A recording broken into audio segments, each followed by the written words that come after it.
Recording in progress.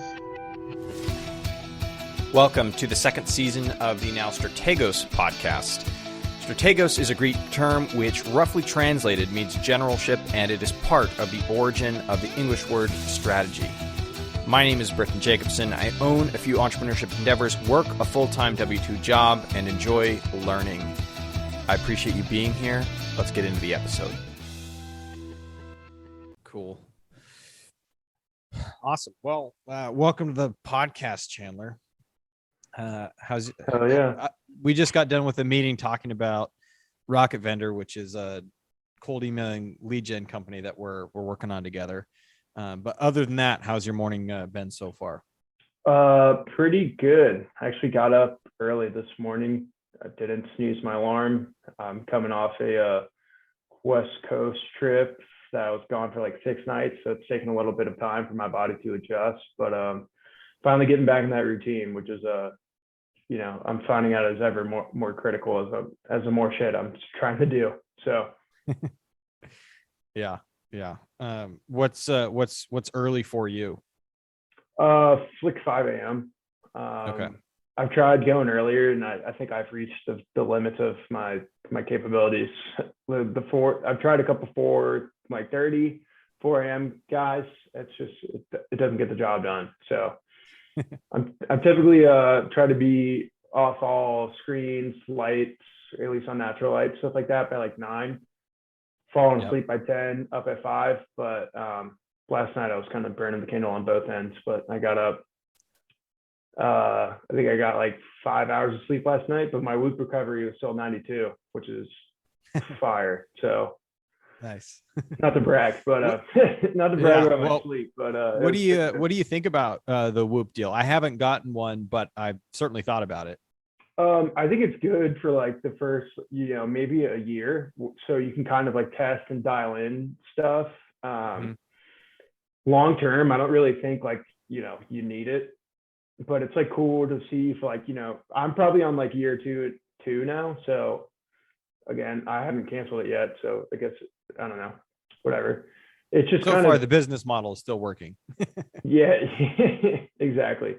I don't know, man. It's just like, it's cool to see like, you can kind of like biohack, if you will. You can do like, you can tell like, if you eat food too late towards bed, how it affects your sleep. If you drink too late towards bed, how it affects your sleep, like kind of all this different stuff. But I don't know. I like it. There's also an accountability thing to it too. You kind of look down, you can feel it in your wrist, like, oh damn, I haven't worked out yet today. Or, oh man, I haven't taken my walk yet today. Like, let's get on it. Let's stop messing around. So nice.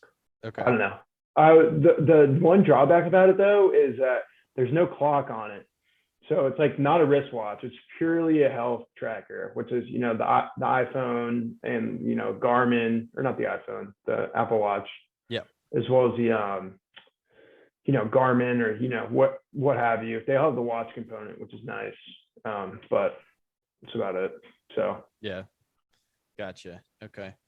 Yeah. Well, we'll see we'll see. I might end up getting one, but yeah, that's the issue I've had too, is like, you like back when I was counting calories and working out all the time and whatever. Yeah. It's like, you use the app to count your calories, but then you actually after a couple of weeks, you kind of have a pretty good idea of, what it is. Everything. Exactly. Especially when you're eating 90% of the time, the same thing.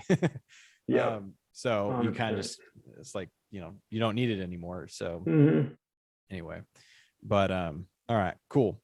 So, okay. So I think what I want to do is start the reason we're having this podcast is not only are we working together, but like you're a dude has kind of gone through an interesting career shift and trajectory. You've also gone through a mental shift personally, and you're interested in doing interesting things. And so I figured that'd be an interesting conversation. Sure. So did you grow up in Florida? Oh yeah, lifelong Florida man here. It's funny now, especially being from Tampa. A ton of people are moving here. Everyone I meet now out and about, is from the Northeast, from even some West Coast people, like some random stuff. And I tell them I'm from Tampa, and they kind of look at me like I'm a science experiment. Like, oh, I didn't even know people were from here. I'm like, yo, yeah, there's a few. There's a few, but yeah, lifelong Florida man. Growing up, what did you do with your time, like as a kid in Florida, in Tampa? Pretty much like I would say 70% sports. So football, baseball, those are my sports. So Little League, AAU, high school, middle school sports, the whole 9 yards. And then the other 30% of the time, or 20% of the time, video games hard. I was a big online video game player. So like Call of Duty, Halo, Madden, FIFA, whole 9 yards. It's so funny. So like half the time, even so like sports practice and stuff, like half the time we were talking about sports, half the time we were just talking about getting on and playing Xbox later when we got home. Yeah. And then the other 10% of the time, I don't know, doing some like regular Florida person stuff, like fishing, golfing, a little bit of outdoorsy stuff. But yeah, other than that, I was really focused on sports growing up. So video games in the spare time. Okay. And then where did you go to college, and like, what did you go for? Yeah. So I went to school at University of Florida. So right up the road from Tampa in Gainesville, Florida, which if you haven't been there, if the University of Florida wasn't there, I don't think it would even be on a map. But great college town, got a ton of character. So I went to school got my undergrad in finance, got my master's in real estate. So total FinBro, real estate finance, capital markets, dude, right out the box. And why did you do that? And were you planning on going the commercial route or residential route when you were doing it? Yeah. So to be completely candid, so when I actually got to school, I was trying to go to, or my initial major was mechanical engineering. I wanted to be an Imagineer building rides at Disney World. So I thought that was the coolest thing. Oh, that's also what I did growing up. Yeah, from being Florida man. So we were right up the road from, Orlando, all the theme parks. So we would rotate between going to like Universal, Disney, SeaWorld, whole 9 yards growing up. So I had a lot of theme parks in my day.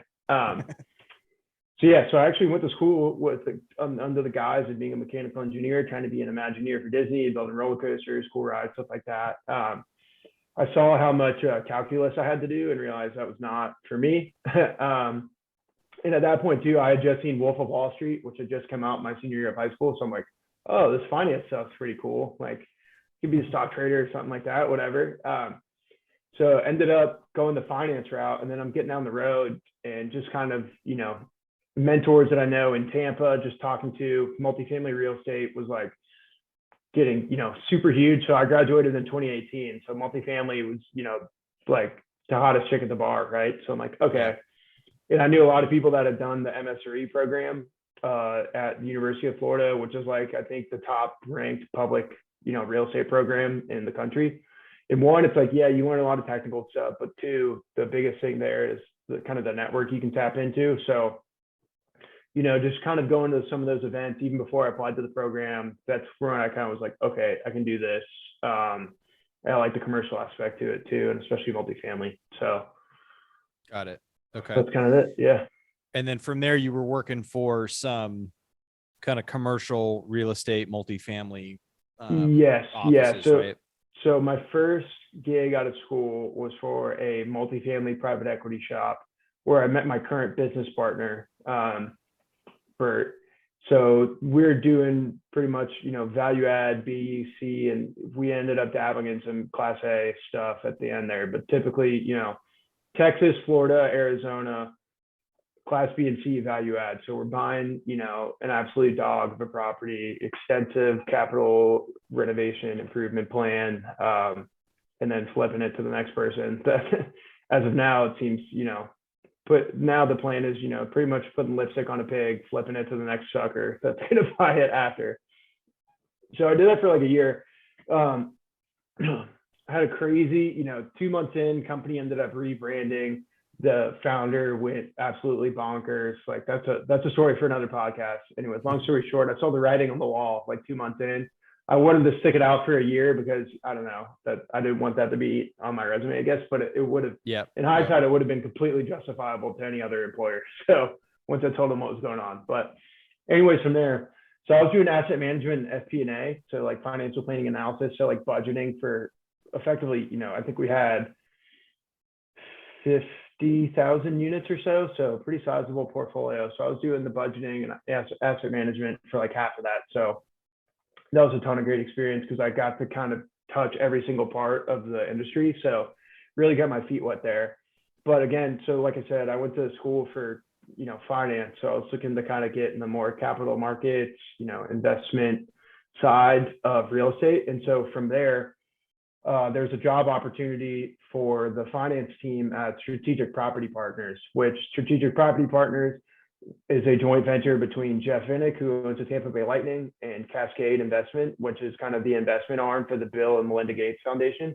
And so, even when I was in college, I've been hearing about SVP and kind of their whole plan is Water Street Tampa. So it's like a $3.5 billion mixed use, like neighborhood, vertical skyscraper development around Omni Arena in downtown Tampa. So that was quote unquote like my dream job, I guess, if you will. I got to take exactly what I was going to school for, commercial real estate, finance, and helping to get to reshape the face of my hometown. So there's nothing cooler to me than doing that job. So ended up interviewing. Coincidentally, again, going back to the UFMS program, coincidentally, I met my then boss at a event when I was still a college senior at a networking event through the UFMS program. So once I figured out he was a boss, I literally emailed him, or he was a hiring manager, shot him an email, said, "Hey, Greg, heard you have an opening on your team. Let's talk." So next thing you know, working for them, super cool gig. On my first day with SPP, we signed a term sheet with Banco ZK for a $664 million construction loan across like 9 different mixed use assets. So I had no idea that was even coming down the pipeline. Everyone you talk to, it was supposed to be a fully equity funded project between Jeff and Bill, Uncle Jeff and Uncle Bill, as we like to call them.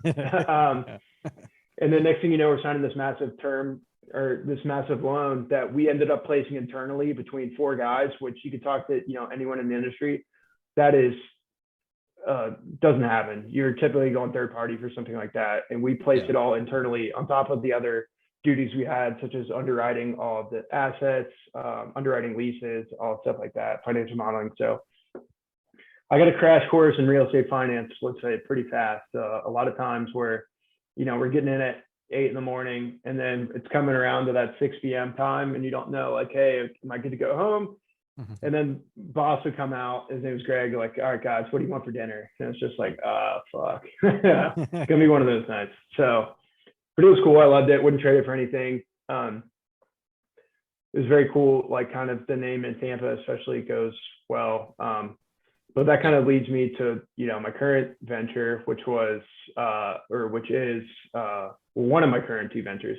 One of them being Get Green NOI, which was a small business that, going back to my business partner, Bert, that I mentioned, him, I, and then our other business partner, Sam Rosati, we purchased a multifamily LED lighting business that had kind of, the seller had kind of taken his eye off the ball a little bit, started another business focused on a similar vertical within multifamily vendor space.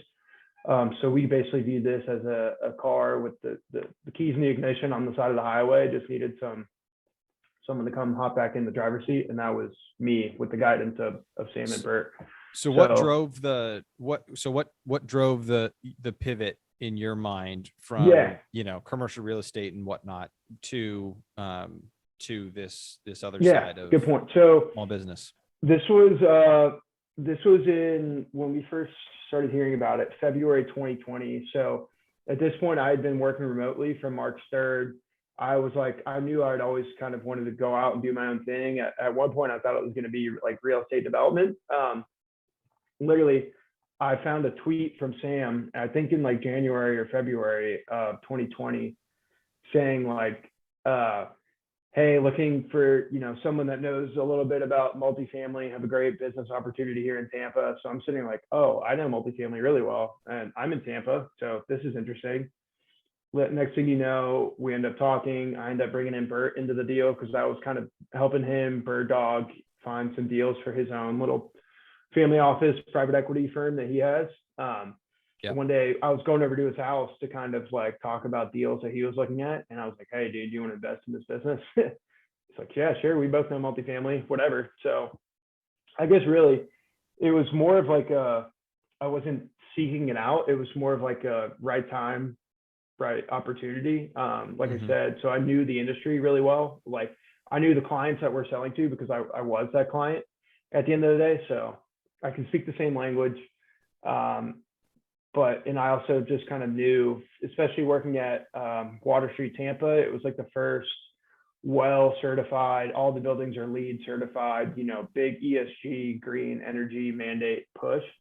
Yep. So I kind of saw like that's where the industry is trending, especially in multifamily. So I'm like, okay, this is a huge potential opportunity here to kind of pivot the company from just strictly LEDs to a full suite of green energy projects. So thus the rebrand from Onyx Energy, which is a company we bought, to Get Green NOI, which is now, you know, we do LED lighting, EV charging stations, solar energy, and low flow water efficiency projects. So the full suite of green stuff. Yeah. But so before we move on to kind of the small business management side of things, were there any mistakes that you feel like you made in your kind of normal W-2 job and whatnot in pursuing the commercial real estate and finance side, the relationships that you were engaging with? Because obviously you had a lot of successes, right? And you know, you were running and gunning, but you know, I'm curious if you're like, look back on that time and you're like, you know, I wish I would have done this differently, or this would have like helped me navigate that time in my life better, or anything along those lines. So basically, like during my time at the real estate private equity company and Strategic Property Partners. Yes. Yeah. Well, so who knows where I'd be at this point, right? But again, looking back at it, like, yeah, it's not so much about quote unquote identifying a regret as much as it is there are things that that I've learned from my experience that I would apply going forward, for instance. Exactly. I would say 100%. You have way more time in the day than you think you have. It's all about prioritizing. There's always going to be someone's birthday dinner. There's going to be some event that's going to like drag you out to like dinner and drinks or something like that. You just got to fucking just say no to that shit. And really, it just comes down to like identifying really what you want, and you have to ruthlessly eliminate a bunch of stuff that you think you couldn't have gone without beforehand. And then you do it for a couple of weeks and you're like, oh my gosh, like why wasn't I doing this already? So yeah, no, that's something that's something I've thought about quite a bit relative to how to navigate, because you hear it all the time, just say no to the things that are getting in your way. Yeah. It's the hardest thing. It's so hard. And there's so many different types of distractions. There's so many different types of relationships that you have. And the way that I've navigated it is basically picking the top 2, 3, 4, whatever it is, you know, relationships. Like, these are the people that I will pick up the phone for. These are the people I will text back. And you know, my goal is to grow that circle, hopefully over time, as I meet cool and interesting people, but it doesn't default to everyone I know or the acquaintances that I have or anything along those lines, because it's impossible to navigate towards the life that I want to have without basically making that a part of the journey. 100%. So I think a good way to think about it is like, you know, as you like grow, like you're going to naturally gravitate towards people that are, I guess, like growing with you as well, or taking the same steps, doing the same things. Like, for example, like I was at a bachelor party this past weekend for one of my college fraternity brothers. And like half of them I hadn't seen since we graduated, like, you know, 3-4 years ago. And there was only like, really, as much as it, you know, pains me to say it, there's really only like 2 dudes that I could like relate to. Like the shit that they're doing in life was like, I was like, oh, really? Like, I'm so glad I got to see you after all this time. Like, what are you up to? We're picking each other's brain. And the other guys, you know, I was having a fun time with, right? Like we're shooting the shit, cracking jokes, all that good stuff. But it's not really like, oh, hey, you know, let's do it again next weekend, right? So that's kind of my take on all that. So it's not a bad thing. Yeah, no, I hear you. Okay. So let's talk about the small business management, which SMB, for those that don't know, SMB stands for small to medium sized business. And so whenever we say SMB, that's what we're referring to. Okay. So what are, obviously, how do I want to ask this? What's the shift been like going from W2 employee to, your title as CEO, and you're responsible, obviously to your business partners, but then also to the employees of the company, and then responsible for the overall success. What's that, transition been like? It's been great, honestly. Like, I think more responsibility is good for me. Like, it's a forcing function for me to like kind of get my shit together, okay, I guess, if you will, which is good. So I'm all here for it, but it is kind of frustrating coming from especially a SVP, like super white collar, like emails had to be perfect. Your Excel files better be formatted in this exact way.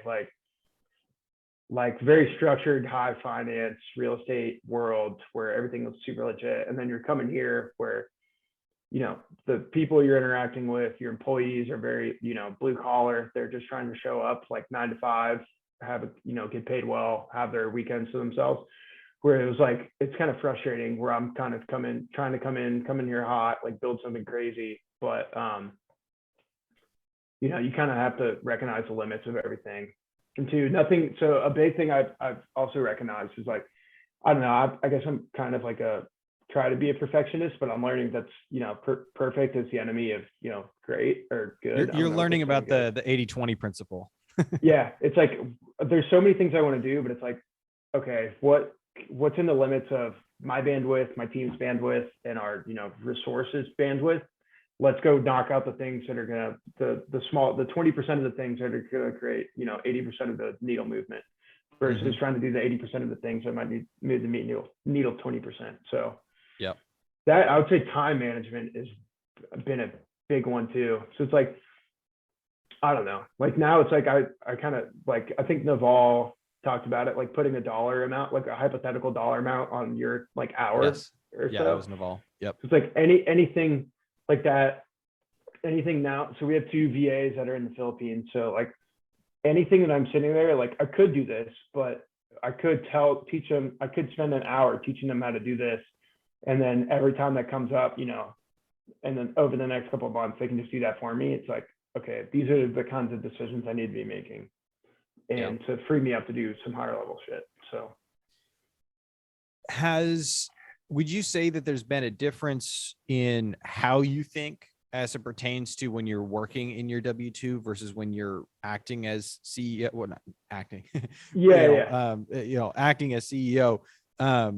Like, have there been any shifts in your thinking? And I guess that what your most recent example is an example, but any other things along those lines where it's like, I think differently than I used to? Yeah, no, I think so. The time has just been the biggest one. Like, so for example, boss sends me a request. I didn't even like think about, is there a better way of doing this? How could I do this more efficiently? I would just start, like, typically it was probably an Excel model or something like that. I would just start banging away at it. I might have like ended up spending 2 hours on something that was, really could have taken me 30 minutes if I'd taken a better approach. But at the same time, like, I'm getting paid the same amount. I had to be here from 9 to 5. Like, I wasn't really thinking about it in those terms. But now it's like, I have to do something. Either one, I'm trying to outsource it or delegate it down. Or two, if I do have to do it, what's the most efficient and best way for me to knock this out so I have more time? Because there's a billion other things I have to get to now. And if I don't get to it, it's not getting done. So, Gotcha. So that's kind of where I've been at. And two, I guess, like, ROI is another big one as well. I used to be, I don't know. Well, I'm still like frugal, or I don't know if frugal is the right word. Like, I definitely, like, there's some spots where I'll spend a bunch of money, and there's some spots where, like cars are a big example for me. Like, I have a Toyota Tacoma right now, whereas some, I would say people in my peer group are, trying to drive Mercedes Benzes and shit like that.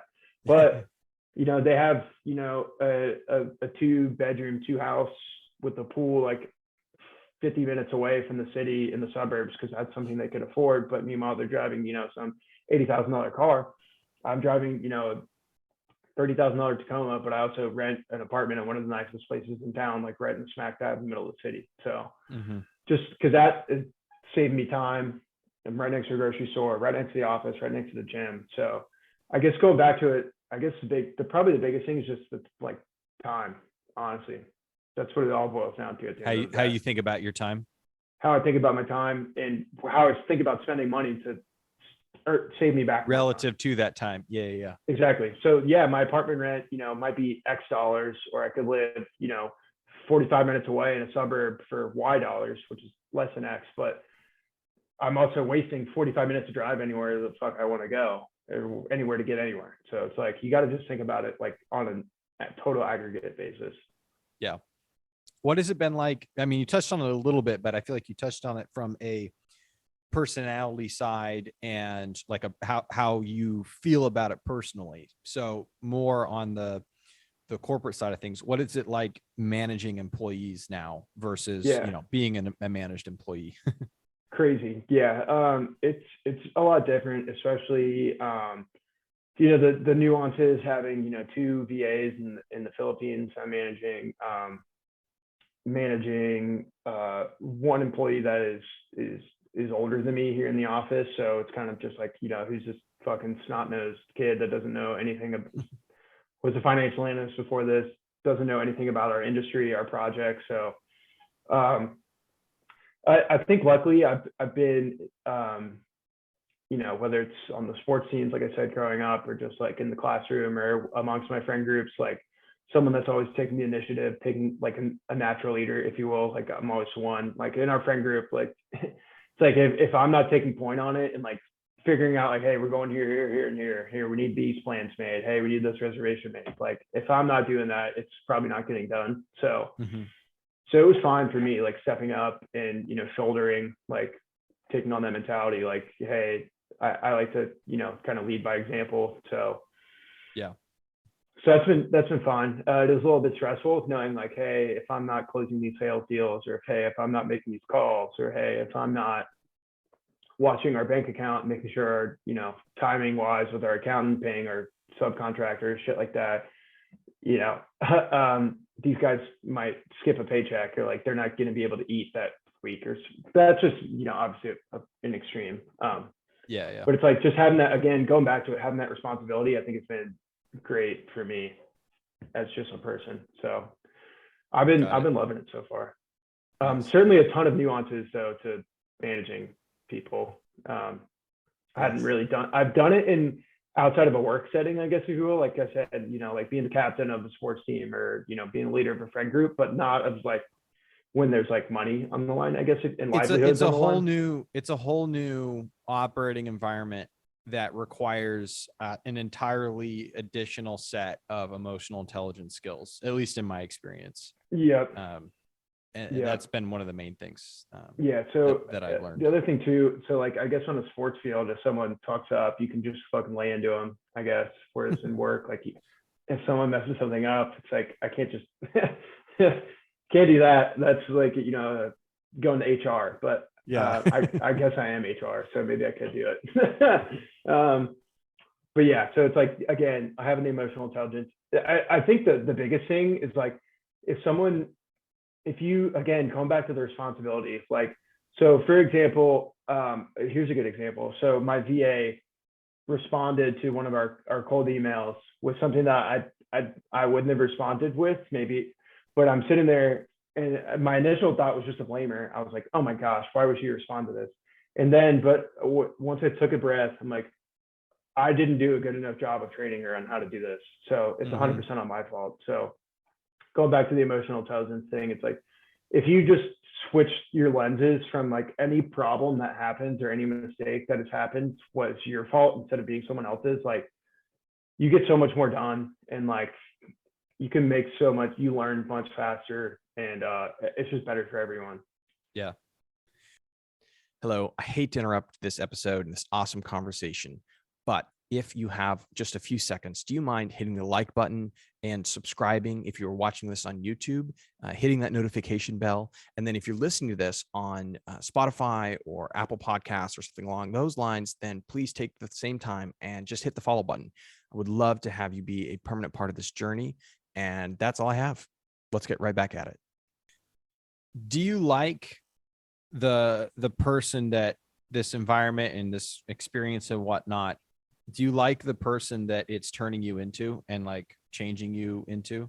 Yeah. Because obviously 100%. we're changed by what we go through. So yeah, no, 100%. You know, and the best thing is too, it's like, I know I have so much like more work to do, and I know how much better, like, and higher my ceiling can get, but where I'm at right now is like already in a fucking pretty great spot as far as like personally, and like, you know, just how, you know, life's been going, happiness levels, just stuff like that. And that's the best part thing too. It's like the same thing. It goes with like fitness too. It's like I've been working out pretty well over the past like 12 months, and where my body has been just physically is like in a really great spot right now. And I still have so much more room to get better, but it's like with all things in life, right? It's like the compounding, it's all long-term. So it's like where I'm at right now is in a really great spot. And I know how much higher of the ceiling there still is to go. So I think it's just like knowing, just falling in love with like the monotony and the day-to-day consistency of the process of just like, hey, like, you know, you're not going to turn it into a $30 million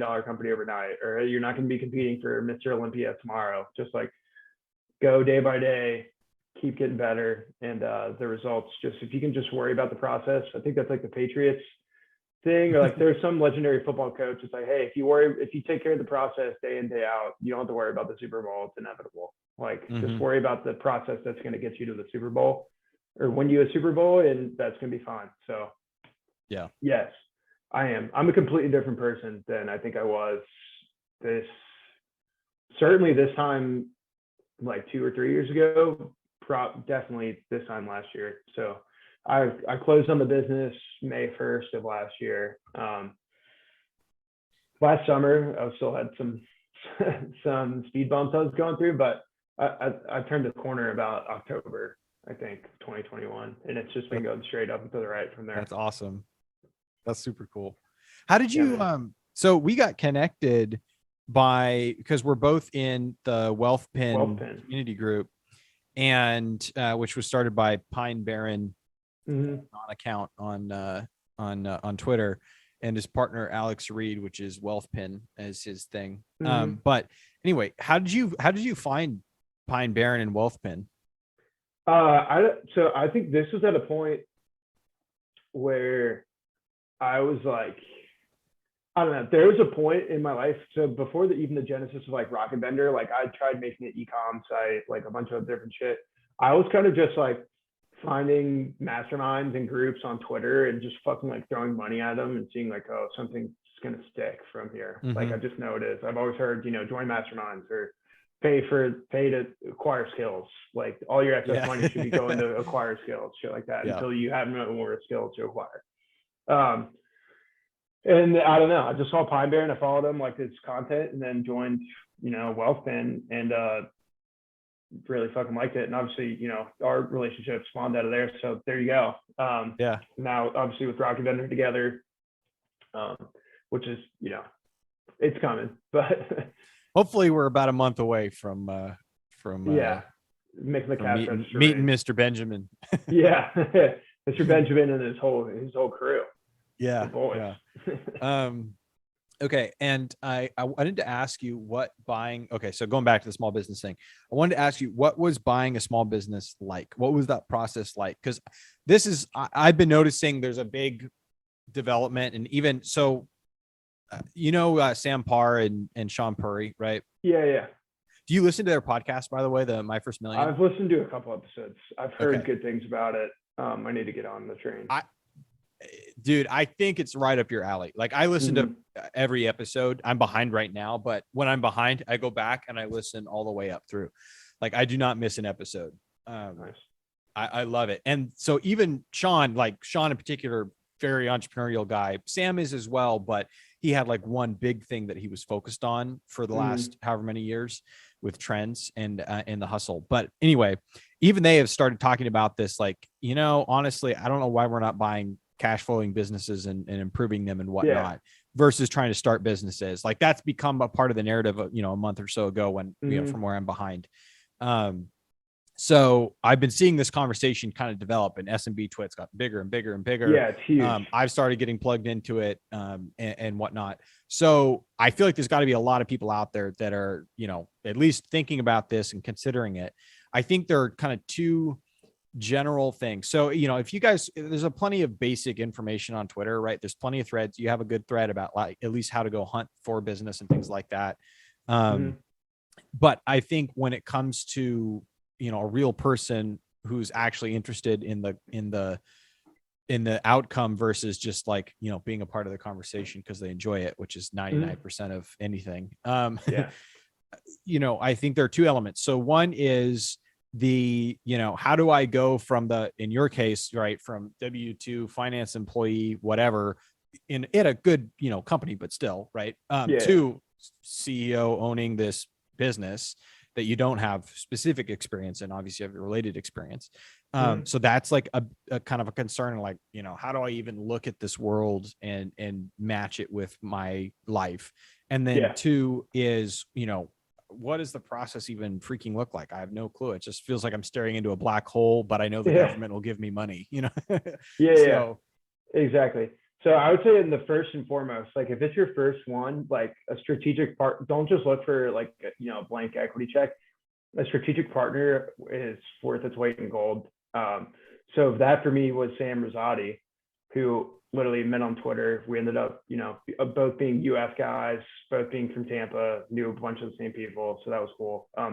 But Sam is like a micro private equity, like SMB, like guru, if you will. He's operated a couple of the companies. He has stakes in, a lot of these small businesses. So for him, like it was just like another one, like rinse, wash, repeat. Like he's done this all the time. So he really had the whole playbook for us, right? So whereas Bert and I were used to transacting on real estate deals, which like, there's some back and forth, PSA, like the LOIs, all that stuff. But then you have, like you're in contract for, a while doing due diligence, stuff like that. And then you close on it. With this, it was like literally from the time we get the SIM or whatever, which is, like an OM in real estate, offering memorandum, SIM. I couldn't even, honestly, I probably should know what it stands for. It's basically like a marketing pitch book put together by a broker outlining the company's pros and cons, which I would tell you right now, just on that, like complete horseshit. Like that's just window dressing. Like you got to do your own due diligence. It's complete horseshit. But anyway, so I would say going back to your first question, one, on your first deal, find a strategic partner that's done it before, that has money to invest. One, but two is just looking for someone to operate the company. And if you're going the SBA route, take the personal guarantee, which is big. And then two, like how the whole process works is like really, I think first and foremost, you kind of define what criteria you're looking for, and that's for especially these SMBs, which a lot of time, especially in the early innings, you might be buying a job. So you got to define like what you're looking for. Really, are you looking for a 70-hour-a-week gig where you're wearing 20 different hats, or are you looking? And a lot of this is going to depend on the purchase price too, right?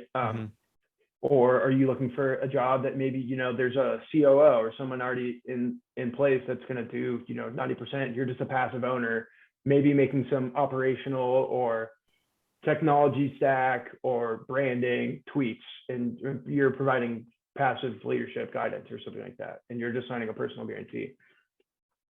So I got in business model too, right? Why? Are you looking for something that has recurring revenue? Are you looking for something that's online? Are you looking for something that's project-based? And it's all, there's a billion of them out there. And I think why this is becoming a bigger space, I saw some stat where it's like, I don't know what the exact number is. This might be, crazy. I'm smoking weed numbers, but like $10 trillion worth of businesses that are owned by boomers are like, they're about to come to that retirement age. So like, there's going to be a flood of these businesses hitting the market soon. And so it's going to be like truly like a generational opportunity. And where I think it's coming in with Twitter, and why in the space, like my 10-year kind of like operating thesis is going to be and nothing against the seller of our business, but he was kind of running this business like a boomer, like taking businesses that are already cash flowing by themselves, operating like analog. This is my thing. So it's like, I want to internetize or digitize analog businesses. So basically take a growing cash flowing analog business, and then juice it up with the latest and greatest in technology, throw some VAs on it, get some data and collect some data so you can pull some levers on it, and then improve the margins that way. And then either hold it indefinitely or flip out of it, cash out, throw down, do it again. So, and I know tax efficiency wise, I think holding indefinitely is a move, but I don't know. I kind of like cashing out and the challenge of reinventing yourself. And it depends on what you want to put your time into. If you're making money, I kind of like the leveling up and just, I don't know, rolling it into bigger shit, but I don't know. We'll see. I'm still young and I have time, don't understand or anything. So yeah. Okay. So I wanted to ask you, 15 years from now, like what are you hoping the picture looks like for yourself? Yeah. So 15 years from now, let's see, I am like turning 42 years old. So at that point, as far as like business wise or life? I mean, I would say both. I see them being related. Yeah. At Hopefully, that point. yeah, of course. So like big family, living here in Tampa. Hopefully, operating. I'm not operating a business at that point, or maybe I'm passively operating a business. But I had like a hold co, if you will, of like project sweaty based businesses, if you will. Like I think this might be like the business I'm in right now. Probably going to be the last business I do that's like project based or not recurring or not online at all. It's just like, it's like the juice is not worth the squeeze in my opinion. Like, and I have buddies that are, quote unquote, like Wi-Fi money, which hopefully Rocket Vendor will be in that category, like effectively clicking buttons and printing money at like 90% gross margin. So I'm like, and they're doing it from all across the world, traveling, all that stuff. So I'm like, okay, I want a little slice of that. So hopefully I have a portfolio of potentially like, so in industries that I know, right? So like real estate within that niche town, and like multifamily within that niche town, into like commercial real estate vendors, stuff like that.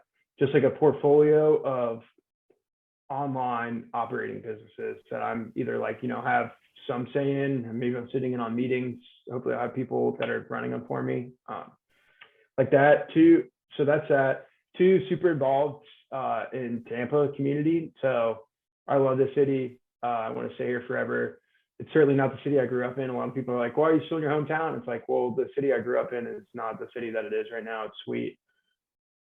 I want to get involved maybe in like I think being the mayor of Tampa one day would be pretty cool. I'm hoping that I'm doing that, because a lot of people say like, the only person that wants to be the president is like, egotistical maniac or something like that, or anyone that wants to hold public office is like, wants to be like, they're doing it for vanity or whatever, which 100% agree to that. But I think that I want to do it out of like, because I think shit can be done so much better. And I can see like, hey, again, going back to it, like if no one else, if I want it done my way, or if I want it done the right way, I'm going to do it myself. If no one else is going to do it, I'm going to take the lead and I'm going to make it happen. So I think being the mayor of Tampa would be kind of cool.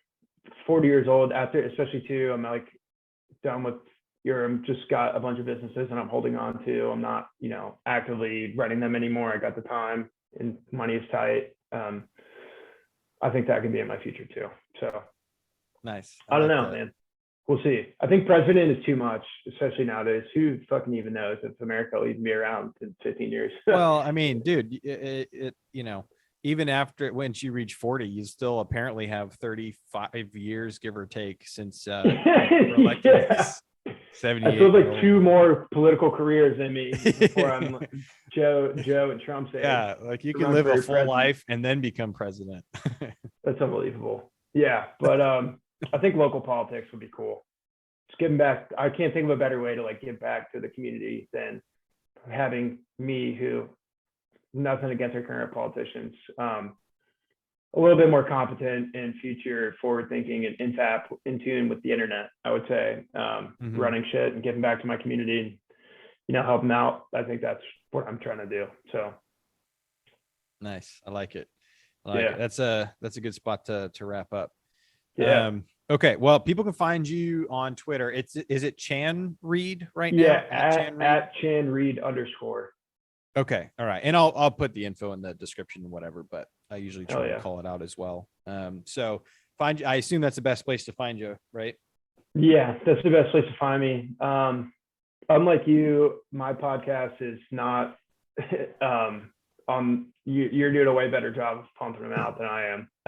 I'm working on it. I'm still pretty inconsistent, but I'm working on it. Yeah, no. So I do have a podcast, but I'll put it like in the link in my Twitter bio or something like that.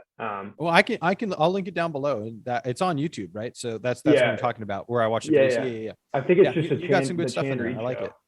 Yeah, man. I'm trying to, it's more of a diary or venting, if you will. I don't have cool guests on. Not that I'm a cool guest, but you have cool guests on.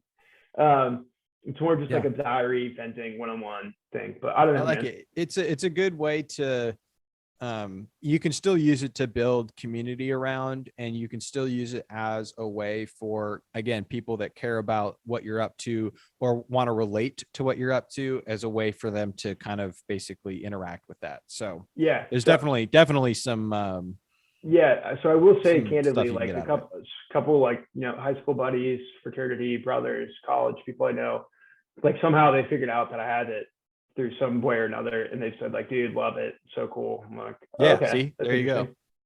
I guess I'm doing it for the bros. Exactly. Yeah. So dude, yes. So my one of my younger brothers and I, we started this podcast, and basically once a week we just are smoking cigars and maybe having a whiskey, and we record it outside, and we just like kind of catch up on stuff that we've gone through in the past week or whatever. And basically we're trying to make it exactly like that, kind of like for the younger guys who are like, you know, maybe they're struggling with depression, they don't really have any friends, they don't really know what's going on in the world, and they don't understand their place in the world, just stuff like that. And so we're trying to kind of create a way for them to interact, and we do it live on YouTube, and then we take it off, get it edited, and then we put it up as like a podcast after. So yeah, exactly. Dude, that's for the cool bros. Too. That's like evergreen now. So like you could show it to, you know, your kids when you're growing up, like, hey, here's some struggles that you might face later on in life. Like, damn, that's cool.